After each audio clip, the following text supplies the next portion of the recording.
Hello guys, मेरा नाम है यास्मीन और आज मैं आपके लिए लेकर आई हूँ हॉरर स्टोरी जिसका नाम है जिन्नातों की बारात। इसको सुन के आपको बहुत मजा आने वाला है। चलिए तो अब शुरू करते हैं आज की कहानी। रात के लगभग 2:30 बजे थे। उत्तर प्रदेश के एक छोटे से गांव मिर्जापुर खेड़ा में चारों तरफ गहरा सन्नाटा फैला था। सिर्फ कुत्तों के भौंकने की आवाजें दूर कहीं से आ रही थीं। गांव के किनारे रहने वाला 22 साल का नदीम अपनी छत पर सो रहा था। अचानक उसकी आंख खुली। ढोल की धीमी धीमी आवाज सुनाई दी। ढम ढम ढम। नदीम की आंख खुल गई। उसने उठकर नीचे सड़क की तरफ देखा। उसका गला सूख गया। अरे ये क्या? ये आधी रात को किसकी बारात निकल रही है? दूर कच्चे रास्ते पर एक बारात आ रही थी, लेकिन वो कोई आम बारात नहीं थी। सबसे आगे 4 आदमी सफेद कपड़ों में मशाले लेकर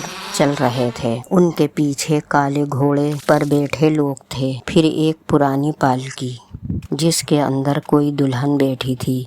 सब कुछ अजीब था। न कोई हंसी, न कोई शोर, बस ढोल की धीमी डरावनी आवाज। ढम ढम ढम। नदीम ने सोचा, इतनी रात में कौन सी बारात है? तभी उसकी दादी अचानक कमरे से बाहर आई। जैसे ही उन्होंने बारात देखी, उनके चेहरे का रंग उड़ गया। उन्होंने तुरंत नदीम का हाथ पकड़ा। नीचे मत देख नदीम, नीचे मत देख। क्यों दादी? दादी कांपती आवाज में बोली, ये इंसानों की बारात नहीं है, ये जिन्नातों की बारात है। नदीम जोर जोर से हंसने लगा। दादी आप भी ना?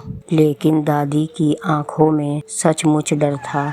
उन्होंने फौरन घर की सारी लाइट बंद कर दी और धीरे से पढ़ने लगी आयतल कुर्सी। नीचे सड़क पर बारात धीरे धीरे रुक गई, ठीक नदीम के घर के सामने। ढोल अचानक बंद हो गया। पूरा गांव खामोश। इतनी खामोशी कि हवा की आवाज भी सुनाई दे रही थी। फिर पालकी का पर्दा धीरे धीरे उठा और अंदर बैठी दुल्हन ने सिर बाहर निकाला। नदीम का दिल रुक गया।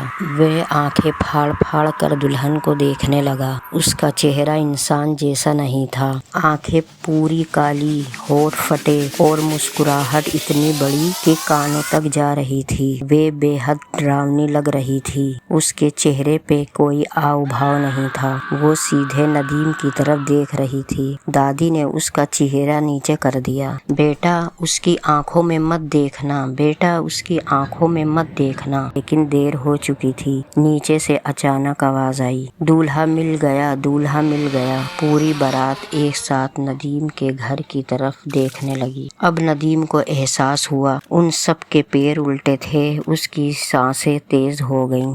तभी धड़ाम, घर का मुख्य दरवाजा अपने आप खुल गया। दादी चीख उठी, वो अंदर आ गए, वो अंदर आ गए। अचानक पूरे घर में जलने जैसी बदबू फैल गई। सीढ़ियों से किसी के ऊपर आने की आवाज आने लगी। नदीम कांपने लगा। दादी लगातार दुआ पढ़ रही थीं। फिर छत का दरवाजा धीरे धीरे खुला, चर्र, और वहाँ वही दुल्हन खड़ी थी। अब उसका पूरा शरीर दिख रहा था, सफेद शादी का जोड़ा, लेकिन उस पर जगह जगह खून के निशान। उसके हाथों की उंगलियां बहुत लंबी थीं और पैरों की जगह काले धुएं जैसा कुछ घूम रहा था। वो धीरे धीरे बोली, चलो निकाह का वक्त हो गया। नदीम पीछे हटने लगा। तुम कौन हो? दुल्हन मुस्कुराई। अचानक उसका चेहरा बदलने लगा। त्वचा फटने लगी, आंखें लाल हो गईं और उसका जबड़ा असामान्य तरीके से लंबा हो गया। अब वो इंसान नहीं लग रही थी। वे बहुत खौफनाक दिख रही थी। वो चीखी, आज के बाद हमारे हो।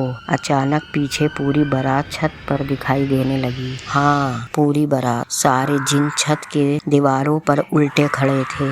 उनकी आंखें आग की तरह चमक रही थीं। ढोल फिर बजने लगा, लेकिन इस बार आवाज बहुत तेज थी। ढम ढम ढम। नदीम के कानों से खून निकलने लगा। दादी ने जोर से आयत पढ़ी। अचानक पूरी छत कांप गई।